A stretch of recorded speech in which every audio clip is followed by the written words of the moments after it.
Hello, everyone. Happy New Year. I'm Valora Washington, CEO of the CAYL Institute, Community Advocates for Young Learners. We're delighted that you're here with us today. And in the chat, we see so many people saying how many years of experience they have in this field and the age groups they've been working with. We just want to say thank you for your commitment to being an early childhood educator. And today we want to talk to you about how early childhood education can be an even greater career for all of us, for people new in the field, as well as our veteran teachers. So it's my honor to welcome you to the 2023 editions of the CAYL Catalyst webinar series. We aim to bring you timely, relevant, and immediately actionable information that you can use as we work diligently in this field. Thank you so much for joining our webinar series today, and we hope you'll come with us every month, the first Thursday of every month at 4 o'clock Eastern Time. If this is your first time joining us, we really welcome you and invite you to listen to our previous webinars. You can listen to them free without cost on our website. We offer this webinar series free as a service to the field to have dynamic conversations with each of you about the issues that matter to all of us. At the CAYL Institute, we really believe in this vision of a nation where we have high quality early childhood education for all children everywhere, tuition free. We do that by building communities of early childhood practitioners focused on representative leadership with a deep commitment to diversity. We're always focused on solutions, trying to have an impact, being innovative, and building and sharing knowledge in ways that we do in this webinar series. So there is a great poet named Nikki Giovanni, and she once said that the ability to take pride in your own work is one of the hallmarks of sanity. And it's with that idea in mind that we're offering this webinar series for the next 3 months, really focused on early childhood education pride, the pride that we have in our work, the impact that we have on the world, the way that we can become better organized to make early childhood education a great career and to have more impact on more children having access to our services. So what we know for a fact is that the worldwide pandemic really created a lot of challenging situations for us. It was impossible to do business as usual. And as we know, business as usual is not necessarily a best practice in early childhood education. So a very dominant narrative in our field became the whole issue of the workforce shortage, the fact that people couldn't find staff at all. And the narrative really shifted a lot from how do we find highly qualified people to many of us, how do we find anybody at all? And even today, there are so many programs and classrooms that are closed simply because of the lack of staff. So while workforce shortages have always been problematic, it has become an even greater crisis in the past few years. And the public has turned their attention to us. We've been the focus of the public gaze as other fields of work found that they could not function because of the lack of childcare. So even though we know that our work has such a deep impact on children, on families, and on our communities, we still face a situation where many people in our field do not experience early childhood employment as a great career. And one of the things that we're deeply committed to is reframing the whole narrative about the early childhood workforce, reframing it so that we are really working to ensure that early childhood jobs are good jobs. And in our view, good jobs means that we have a purpose, and our purpose is the difference that we make in our society, the impact that we have on children. And this gives us a personal meaning, knowing that our work is playing such an important social purpose. But a good job also has to provide us with growth and recognition. It has to mean that it's providing a level of professional support and personal support so that we can learn and advance in our careers. So we should have clearly defined career ladders and incentives to maintain our employment over time. And in areas that we're falling short, we know that a good job should have financial equity. And this is a true challenge for us, having equity, a fair living wage commensurate with our qualifications. And a good job should also offer us respect. And that is also a challenge in our field. Respect means that we would have the appropriate working conditions, tools, and resources to encourage and inspire and support us to do our best work, to do what we know that we can do in the world. So we know that we have a good jobs challenge. At the same time, that is not the whole story about our career. As we're trying to attract new people into our profession and to retain experienced people in our profession, we have to not just say all the horrible things that are happening in our field that we are working to change, but also share with others why we have pride in our work and the kinds of things that we can accomplish as early childhood educators. So we're not here merely to make a living, Woodrow Wilson told us. We're here to enrich the world, and we impoverish ourselves if we forget this mission. So let's talk today about early childhood education as a good job and as a good career and what we can do to make it even better. So I am delighted today that we have some outstanding people to talk with us about this and to share information with us about how early childhood profession can be a great career. So we're first going to hear from Rachel Robertson, and many of you will know Rachel Robinson because she is such a deep thought leader in early education and child development for over 25 years, working with Bright Horizons Child Care Center teachers, directors, and staff members. She really has some phenomenal ideas about how we can really embrace and support the workforce. Really excited to hear from her. And as we always do in our CAYL Catalyst series, we always have practitioners to share their perspective with us. And today we're lucky to have Angie Kolka, who is a practitioner who's going to give her firsthand account of early childhood education as a great career for her. And like many practitioners, she began with very limited experience, but she's grown in her knowledge and practice. And she's now a lead teacher at the Aspiration School of Learning. And finally, we're going to hear from Wayne Yasuguri, who is the Chief of Workforce Innovation at the CAYL Institute. And he is leading the nation's only Good Jobs Challenge focus on childcare. So we're really excited about this initiative. So prior to working at the CAYL Institute, Wayne was the president and CEO of a large childcare program in Boston, Massachusetts, ending as chief executive officer. So join us today as we listen to these three experts share with us about early childhood education as a good job. But before we do, I want to remind you that this webinar is being recorded. We always record because there's so many of our colleagues who are right now working with children and they cannot tune in at this hour. Closed captioning is always available, and we encourage you to write your ideas in the chat because we are going to be having a Q&A session later, and we'll be referring to the questions that you may be asking or the comments you may be making in the chat. I want to remind you that after this webinar, you will receive an email with some additional resources if you want to dig deeper into the topic that we're talking about today. And that a lot of the work that we're doing is based on work that CAYL has produced, including guiding principles for the new early childhood professional, which we offer as a resource to you. So let's turn to our topic today, early childhood education pride, a great career, a career with purpose, a career that offers service, a career that has an impact on so many others. It's a career that offers family support. We support the development of children. We have a strong impact on the economic growth of community. And so join our panel as we discuss these important issues today.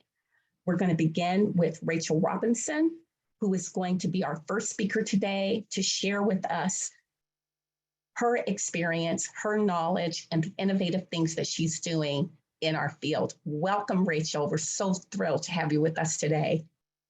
Thank you, Valora. I was eager to get on camera because I was nodding away as you were talking, and I wanted to just jump right in. I appreciate everything you said there.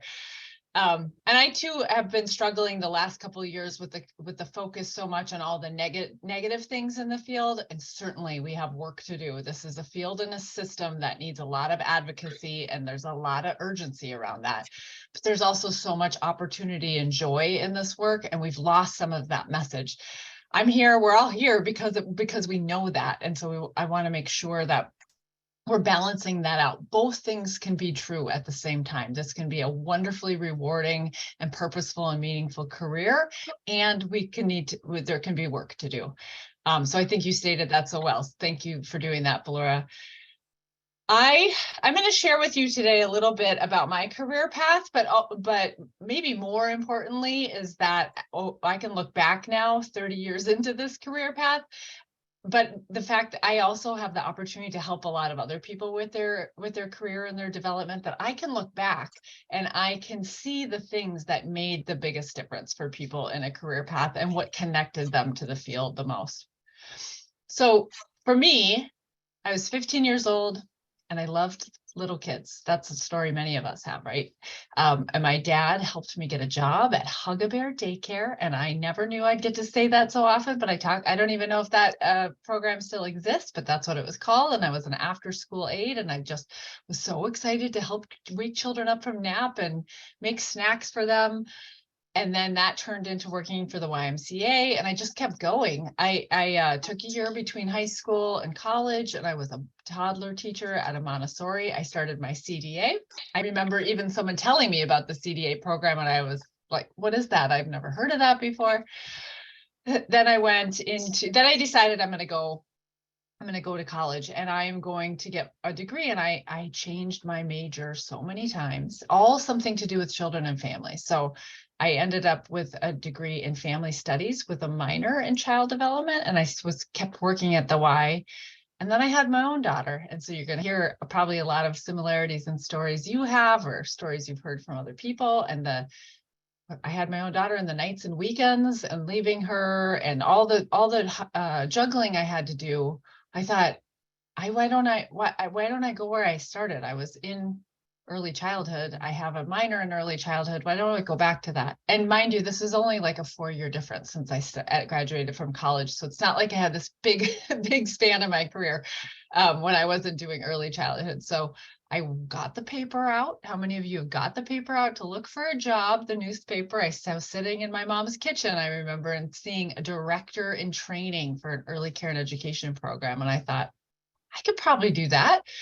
And good thing someone else thought so too, because they hired me. And I remember some key pivotal moments in this career path. I remember teachers asking, is this NAEYC? Is accreditation okay with this? And I was thinking, what's NAEYC? Who are they? What are they asking? And so that was a huge pivotal moment in my career, because that came back a lot later, that I was very involved in accreditation. I remember a lot of things like that. And eventually I took on a role of almost like a support field director, where I went to different centers where there was challenges happening, or they didn't have a director. And I learned a ton from that. Then I was a center director for a few years, and then we moved.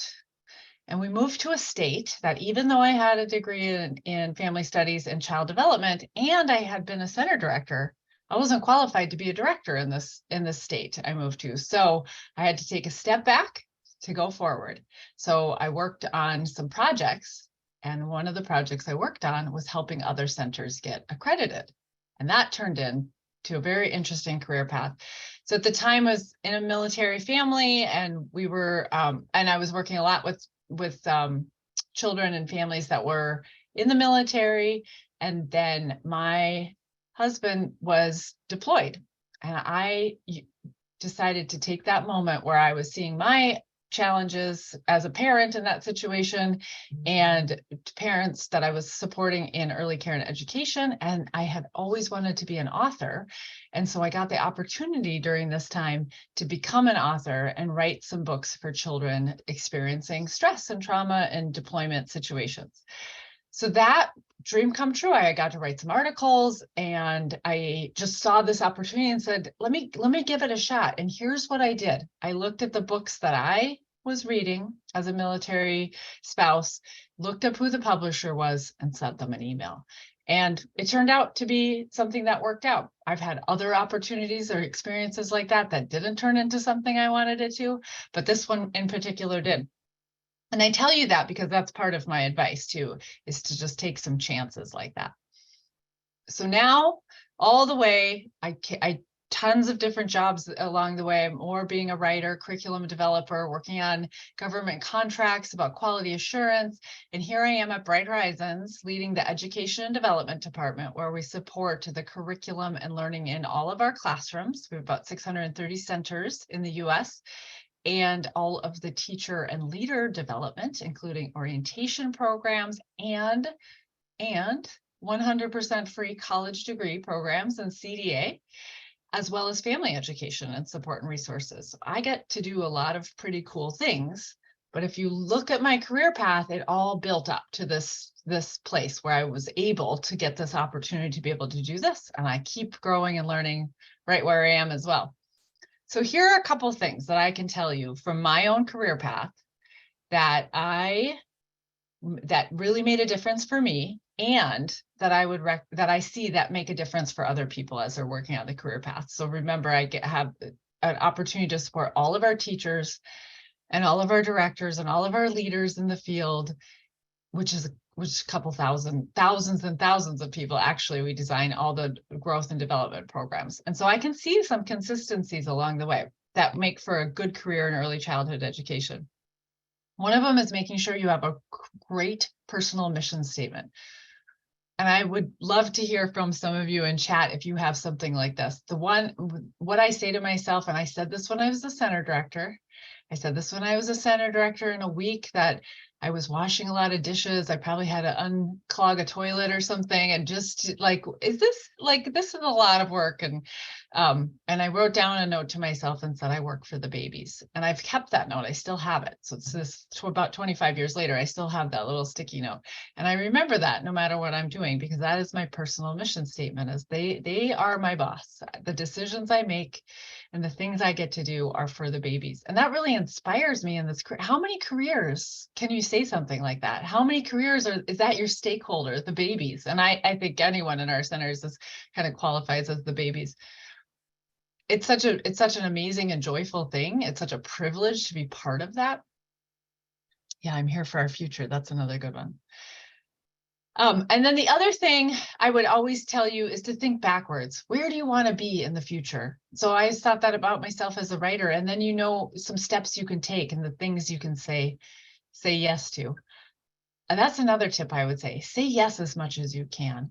I wrote and I've been a writer now and written some other things. And one of the books my most recent book is for children. It's called Beginners Are Brave. And I say that to adults too, it takes some bravery to be a beginner, but this career is full of opportunities to do that. Say yes to things, be a beginner, try new things. And children do it all the time. So we can just have fun and be joyful and mimic that with children as well. And we are also passionate about this field of early care and education, and it is so important to us. And that's so, again, like, what other career can say that? When you're working with children is such a passionate career. There's not many that can say that. What else do you want to be at your asset beyond passion? And so this is what I always encourage people to cultivate. And then the depth and the meaning in your career gets stronger and stronger. So I've done all this. I've done these things for myself. I didn't necessarily do them intentionally at the time, but looking back, I can see that they were the things that made the biggest difference. I can also see that when I coach or mentor other people, that they make a big difference for them as well. And especially if you just listen to a little bit of my career path story that I shared, and that I'm saying, say yes to things, be a beginner, don't let passion be your only asset, that my path lines up so closely. I think the other thing that I love about a career in early care and education is that it's not linear, and it doesn't need to be. Really, a career path shouldn't be. You get to go zigzag all over the place in this field and make a difference, and come around to that network of people that you know, because those of us in this field that love this field, that are in it for the right reasons and doing the great work together, we all get to know each other, and then we connect with each other, and we support and bolster each other. Another great reason this is such a good career. I'm just peeking here at your quotes.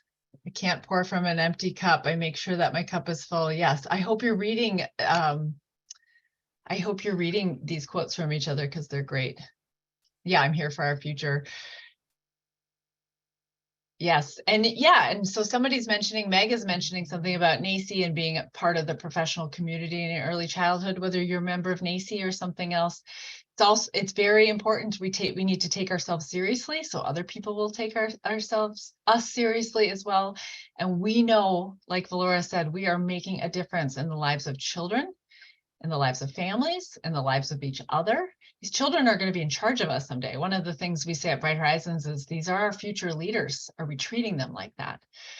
So what a privilege it is to be part of that, and what a great career it gets to be. So if anyone's feeling, I know I have some resources that are going to be shared. If anyone's feeling that stuck, or you want to change your career, or not sure where to go next in your career path, I hope I gave you some little nuggets here and re-inspired you to love this career and find your path, whatever it is for you.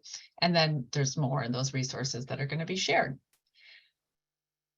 In addition to being really excited to just join you and share all this with all of you and talk this through, I'm really privileged to have brought a Bright Horizons educator with me as well. I got to meet Angie not that long ago, and she has a great story as well. And she's probably more important for you all to hear from than me anyway. So with no further ado, I'd love to bring Angie to the conversation. Hi, Angie. Hi, thank you so much, Rachel. I am so excited to be here and talking to you all about early childhood education. My path in this field was not a direct path. The plan was take the CBEST, apply for a credential program, and become an elementary school teacher. And when I just started being in the field, like little did I know that it was going to turn into this amazing career. And at the time, I had no formal work experience. The only knowledge that I had were my 12 units that I took in my undergraduate program. And the summer that I graduated college with my bachelor's degree in liberal studies, I was able to apply for a part-time aide position at a client-based center operated by Bright Horizons. I remember my first day, I was walking into room 9, which was the preschool room. And once I opened the door, I see this sign that the children had made me. And they start like approaching me and asking if I was their new teacher. And I said yes.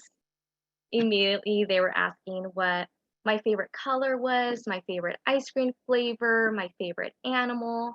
And that first year of teaching, I soon realized that we are their first introduction to education.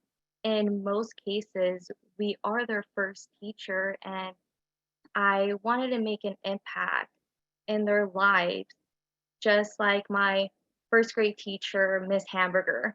She would always tell us that she didn't come with fries or a Happy Meal. And I'm sure that we all have that one teacher that really inspired us. And for me, it was Miss Hamburger. And if it wasn't for her, then I wouldn't be in this field. English is my second language. And before first grade, it was very difficult for me academically and also emotionally as well, because I felt like I couldn't succeed.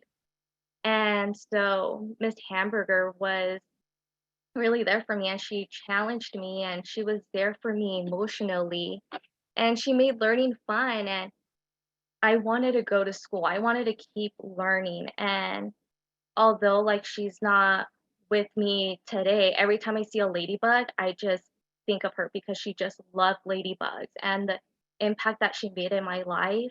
I was like, I'm gonna do that. I don't know where that's gonna lead me, but I'm gonna be making that impact for children's lives as well. And for me, it just ended up being so crucial that children have like this positive educational experience. And my favorite thing about being a teacher is those aha moments and when they start making connections and they start learning something for the first time. And just being an educator really motivates me. And you're facilitating their learning and providing them with an environment where they feel safe and where they can thrive as well. And curriculum and environment became a passion of mine very quickly. You get to be creative, setting up engaging provocations and arranging the classroom based on the needs of your children. And it's so fulfilling when get a when you set up a provocation and you see a group of children that are being engaged and either you're extending their learning or they're learning something new for the first time. And you get to be a part of it all. You get to see when they put on their shoes for the first time or they're learning to like clean up a spill or the moment where they well, at my center that we have monkey bars, but they go across the monkey bars for the first time and just seeing their face and how they light up and their sense of accomplishment too. It's what really makes it worth it. And you're learning along with them too.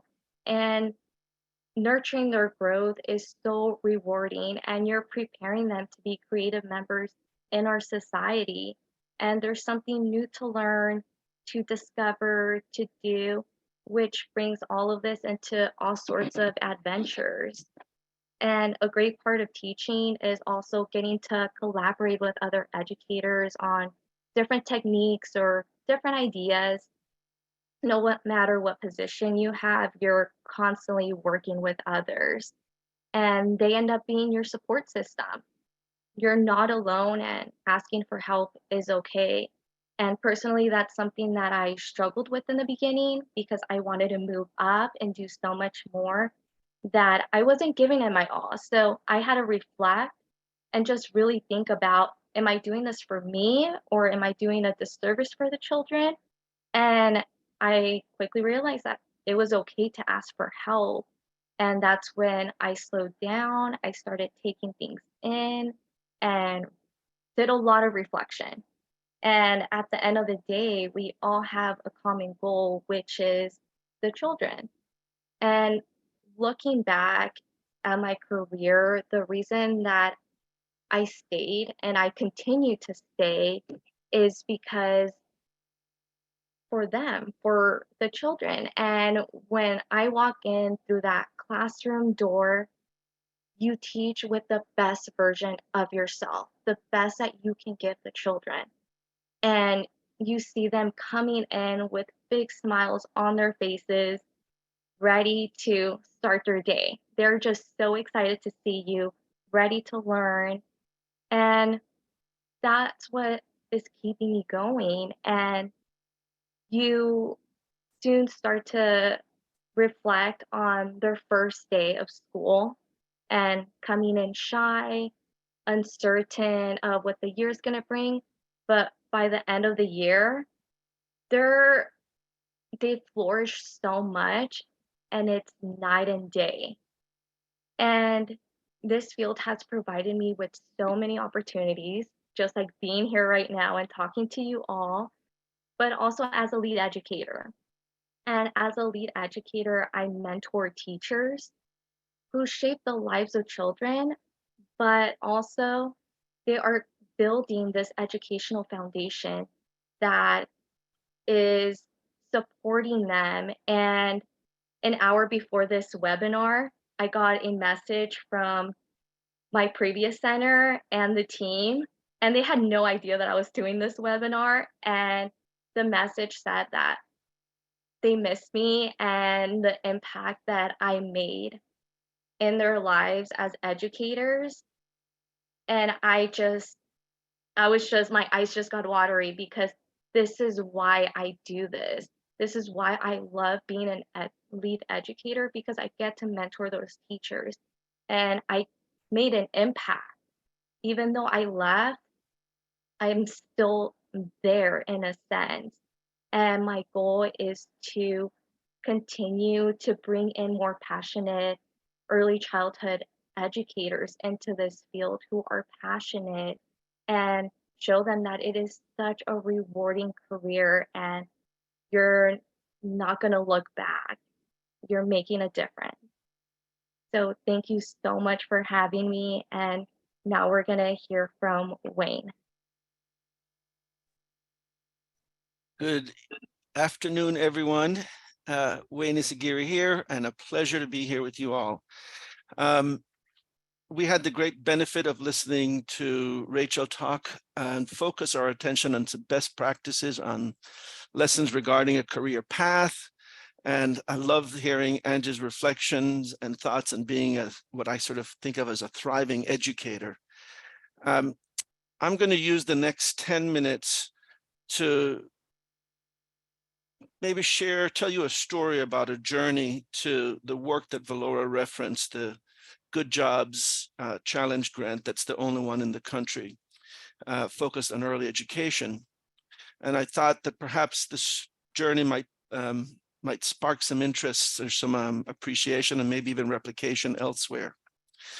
But first, I want to just share a few things that sort of that's become clear to me, or a few things I've seen over the last, I don't know, year and a half, 2 years, and that I've been reflecting on as we've been focused on figuring out how to create and support good jobs in our industry. And the first thing I'd say is I've noticed in the last year and a half, 2 years, is that the country's employers have become keenly aware of the importance of childcare to their current and their future workforce. I've also noticed that the Department of Labor, the nation's Department of Labor, has also become keenly aware of the importance of the childcare workforce to the overall workforce of the nation. They actually have gotten that we are the work that makes other work possible. I've also noticed that the Department of Commerce, which is all about the economy, is so focused on early care and education that they actually awarded us a good sum of money, and I'll tell you about that a little bit later, to do some work in sourcing and developing talent for our industry, which is to say, how can we solve this problem at scale? I've noticed that while very late to the game, frankly, fathers are waking up to the importance of childcare to the well-being of their families and to the women and wives' ability to engage in paid labor that they enjoy. In other words, all around us, I see unlikely allies focused on the childcare workforce and looking for ways to engage. Now, while challenges exist, I will say I made a decision to focus my attention on the opportunities that also exist, not to disregard the challenges, but to focus on the opportunities, because I want to take advantage of them, quite frankly. But it does no one any good to ignore the problems. And so when looking at the problems, this is sort of what we saw. We saw employers unable to source the talent they needed. Simple as that. They could not knew how to succeeded at finding the talent they needed, because quite frankly, they're busy doing everything else.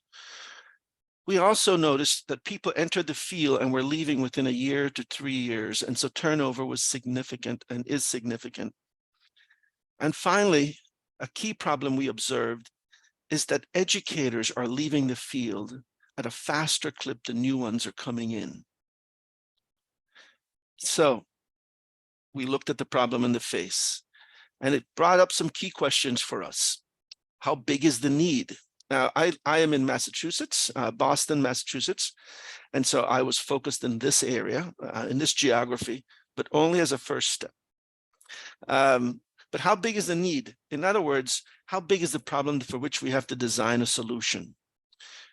Where do we find talent at scale, right? So if the need is a few thousand folks we need for this industry, we need help finding them at that scale.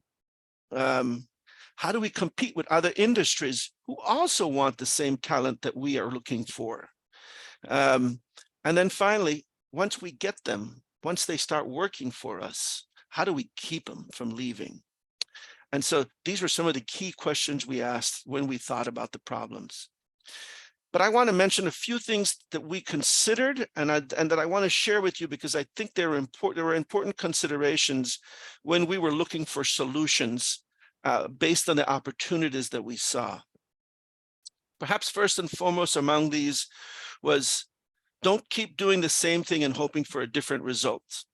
In the history of good ideas, doing the same thing and expecting a different results rarely has been a winning approach. This is easier to say than do, but it was one thing we recognized. The second was get help looking outside the box. We hear very often, look outside the box. Well, I can tell you that's hard to do. When you're in a box, you might know what's in your box, but it is hard to know what's outside of it. And so what we did was we went to folks not in our box to help us think about solutions. The third thing I'd say is, or things we considered is, try to understand the difference between the forest and the trees. And said differently, look beyond the symptoms to the system. Low wage is a symptom. What's the system that generates low wages for our industry? It also sort of meant look beyond the employer to all the employers. Or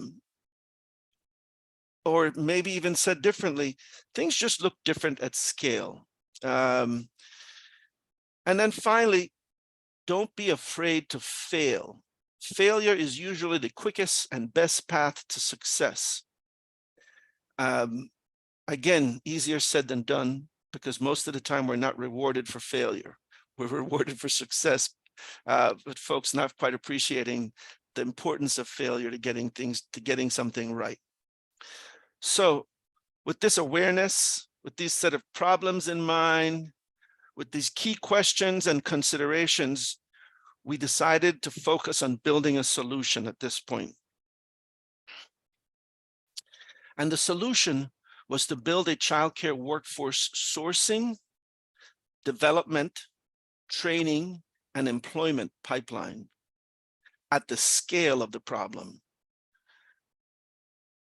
And to do this, we engaged business leaders. Before we did a thing, we engaged business leaders to help us think. What do you think?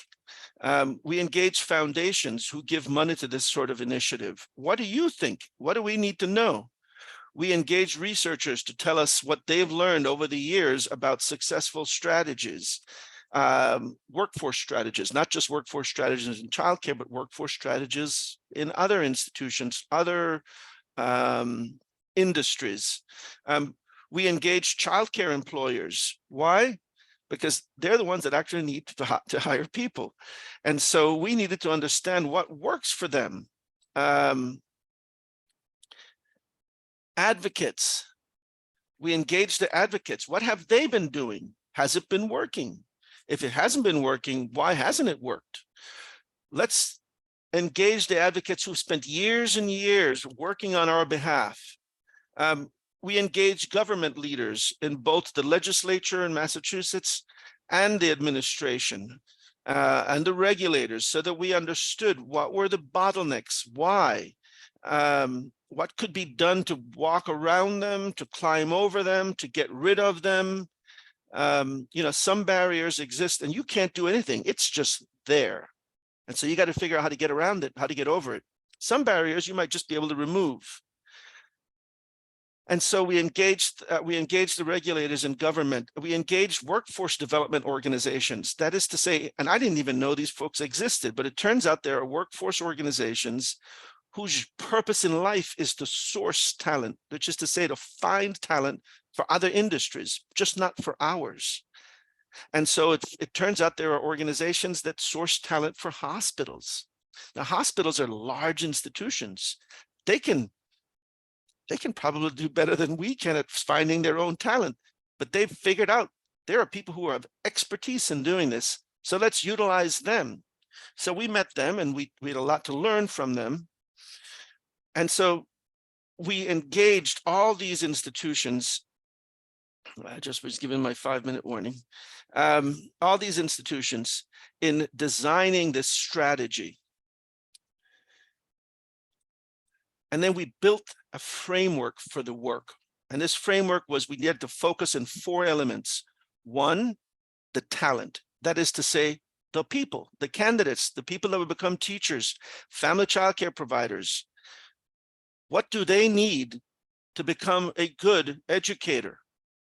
What do they need to become a good employee? We focused on the talent.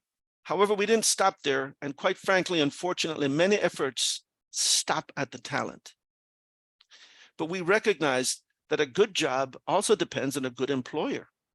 And so in our framework, we said, what can we do to activate employers to create the best quality jobs they can create? We also focused on the system. What's the system? What do we need to do to change the system and alter the system so that it works for the talent and the employers?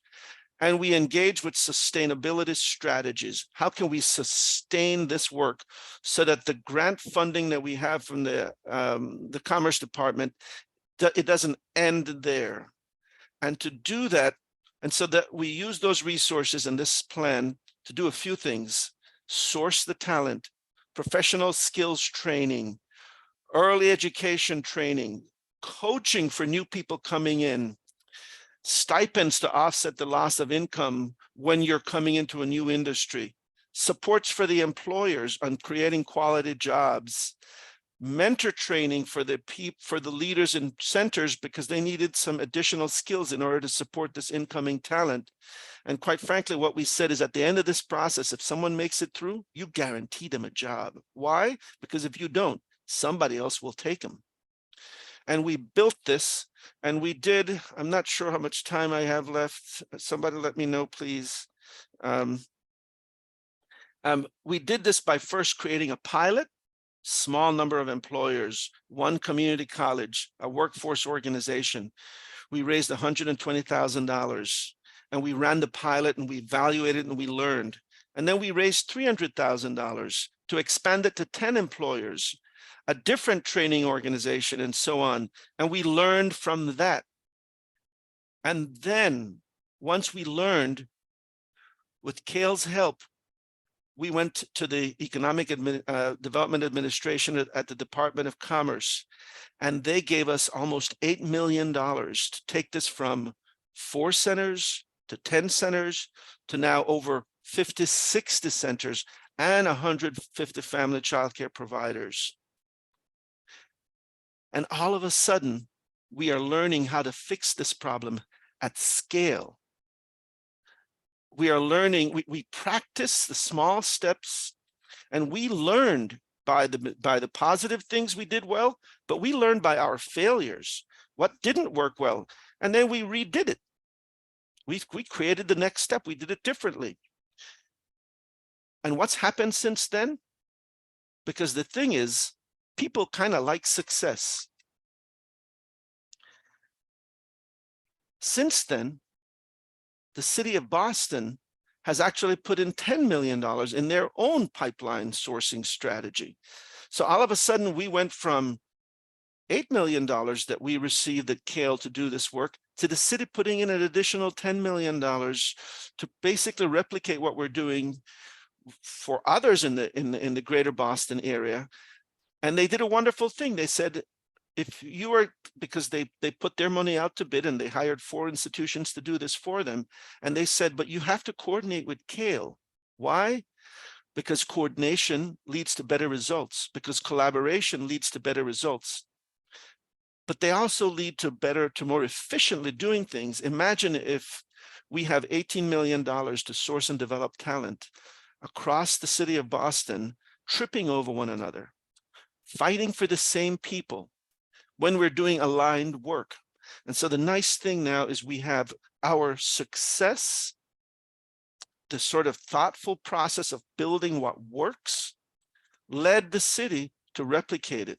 And now we have other institutions in Boston that has applied to the Department of Labor to do something similar. And there are multiple organizations, I think there's something like 8 of us now, that are actually coordinating our efforts and have begun to work with what we call an implementation table, so that we take full advantages of the resources. Now, there's been a lot in the chat, understandably so, about the money. Show me the money. And one of the reasons we built, I said that there were 4 elements to our framework: the talent, the employer, the system. I have 1 more minute, and sustainability. When I say the system and sustainability, we've engaged philanthropists, we've engaged the funding aspects of the state of Massachusetts and the city of Boston. We've engaged the business coalition. We're all working together to figure out how we move from insufficient wage to living wage to the wage you deserve for the hard work you're doing. I don't know how to get from A to Z, but I know how to move us from A to B to C to D to E, but it requires bringing together a whole host of partners to do so. And it requires the intentionality of building that up front. But it's also, one thing I'll say is, it requires that sort of, I don't know if faith is the right word. My time is up, but it requires to recognize that there's opportunity there, and we have to step into it, even as we don't shy away from the problems. So thank you very much for the time. Thank you. Thank you so much, Wayne. Let's all come together and have a conversation about some of the ideas that we've talked about today. And I want to remind all of you in the audience, there's hundreds of you listening in, that at the end of this webinar, you'll see in the chat a link where you click that link when we end at 5 o'clock, and you can then be able to have a dialogue with our presenters. So we'll have Wayne and Rachel all join us and have a conversation. While we're waiting on them, Wayne, I wonder if you could just add a little bit about the wage part, because one of the, our field has many things that it needs to do to make early childhood education an even better job. But one of them is we have to increase wages. So if you could just say briefly about how the Good Jobs Challenge includes a definite wage increase, because that's a significant minimum floor for the field. Right. So this is a dynamic issue, as you can imagine. The first thing that it did was the Good Jobs Challenge said, there is such a thing as the average or median salary for your industry in a region, and you have to support organizations that want to engage, have to have a salary that is at the very least minimum to that. One of the things I said when we said we work with employers is we bring in institutions who are good at this, I am not, to help the employers figure out what it means to be a good job and where they can make changes, especially since we have taken on the responsibility and the cost of sourcing of recruitment and retention. Then they have opportunities to use some flexible funding that they're no longer spending in that direction. But at the same time, we are engaged with the state and the legislature to say, this is the facts here, right? This is the facts about what wages are. And we have watched the state itself over the last 1.5 years, 2 years, increase. It's not enough. It's not there yet, but they've been increasing in response to our data.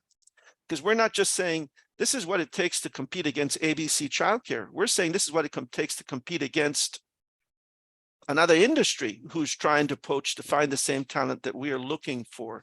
So we have a minimum floor that's set. We work with the employers. We bring our resources to the employers to help them figure out what they can do. And then we work with the legislature and with the state agency to figure out what they can do. And it's moving salaries. And if you look at the grids that the state produces, you see salaries moving. We're not there yet, and our work will continue. Thank you, Wayne.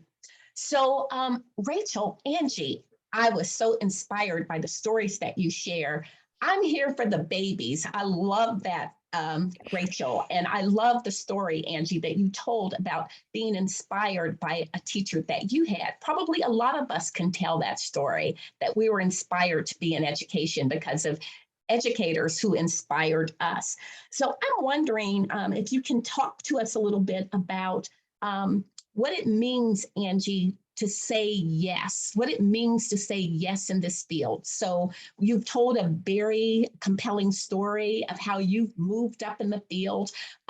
You are also in your current role really serving as a mentor with so many other teachers. What do they tell you about early childhood education as a career?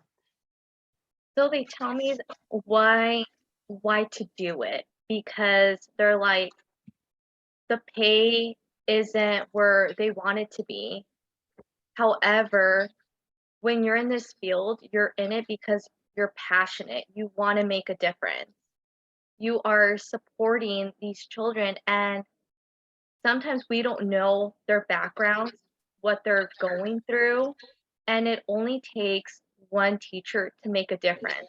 And as a mentor, I support them in realizing how much of a difference they are going to be making.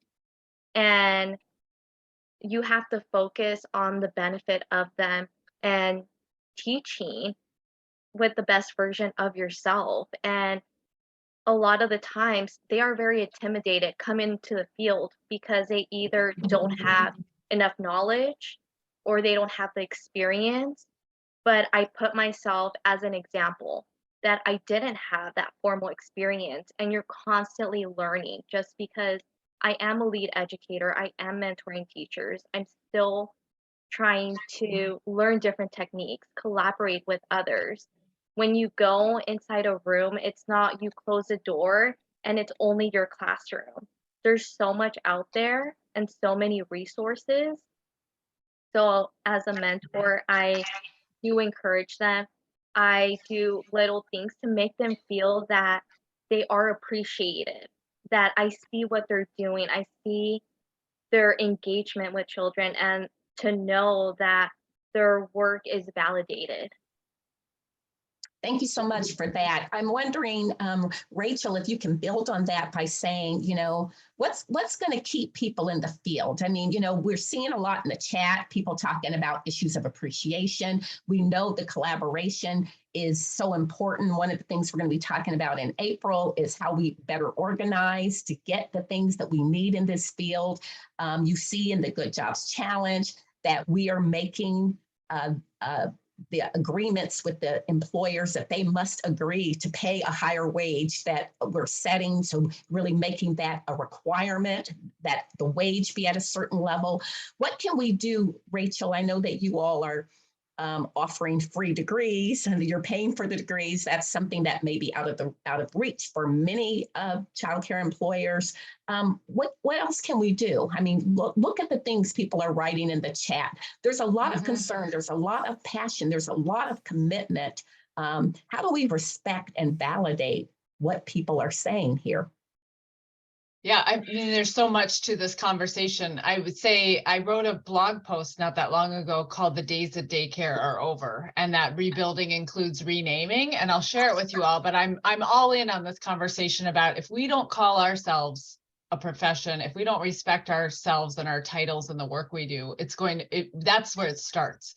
It doesn't mean it doesn't mean it's the only solution, but it definitely starts. And that there should be no such thing as the word just before the word teacher. Being a career teacher is an excellent aspiration, and that's a career path. You don't have to go, I was saying that earlier, you don't have to go linear to have a fantastic career path in the field. But I get it. It doesn't come with some of the benefits and wages. Wayne was talking about this initiative that's happening, and it can't happen fast enough. So many states are doing different things and trying to solve and trying to be part of the solution. And think that we all have to play a part in that. So I have a voice I can influence Bright Horizons. Bright Horizons, not just for my influence, lots of people did a major investment in wages this last year. We offered people free college degrees because we have the capacity to do that. We work with the employers that we provide childcare for to tell them we need to pay these teachers. They do amazing work. So we can advocate in that way as an organization. We can advocate in other ways. We put our advocacy efforts in other places, but each individual can do it as well. And not everybody wants to go to Congress. Not everybody wants to go lobby or do something policy related, but find your thing, because that will help you feel like you're part of the solution and not the recipient of only this part that is very hard about being in this field.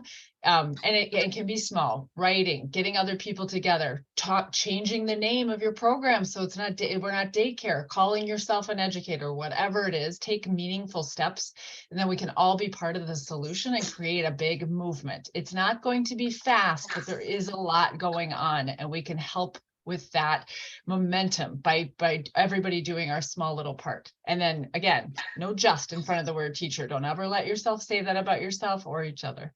Absolutely not. And I think that we have got to understand that we have to stand together. For decades, we've been saying we're a fragmented field. Well, who can change that? Who, if not us, can change that? So we need to come together and think together about lifting up our sights and not just thinking about things the way that we have thought about them. That's what Wayne is saying to us. Let's try some different strategy. Let's bring in some different kind of partners. Let's start making demands about what we must have as employees and as leaders in this field. So I want to begin to wrap this up, respecting people's time. I want you to realize that in the chat, we will be putting a link. Click that chat right at 5 o'clock and join if you want to have some conversation with Wayne or Angie or Rachel, and that we can think about continually making this field, making this profession a strong one, a good job, a job that attracts people to enter it and to stay in it. And part of that is compensation, but part of that is also opportunity and respect. Compensation is very important, but it is only one part of the puzzle that's going to make this a better job for people. Come back next month with us as we continue our conversation about ECE Pride. In order to have ECE Pride, we all need to be very conversant about the impact that we make in the world. You're going to be able to hear dynamic speakers, Larry Schweinhardt, who did the Perry Preschool study, and Steve Barnett at the NEAR organization, talk about the data and talk about what we are really doing that makes a difference for children, families, and the community. So come back. We're proud of the impact that we make in the world. We're proud to be early childhood educators. Thank you so much for learning with the CAYL Institute today on behalf of our entire team. We are happy to have you back in 2023, and we look forward to having dynamic conversations with you. Look for the follow-up email, dig deeper. Together, let's make early childhood education a great profession that attracts and retains wonderful people. Thank you very much. I'll see you in the chat. Good night.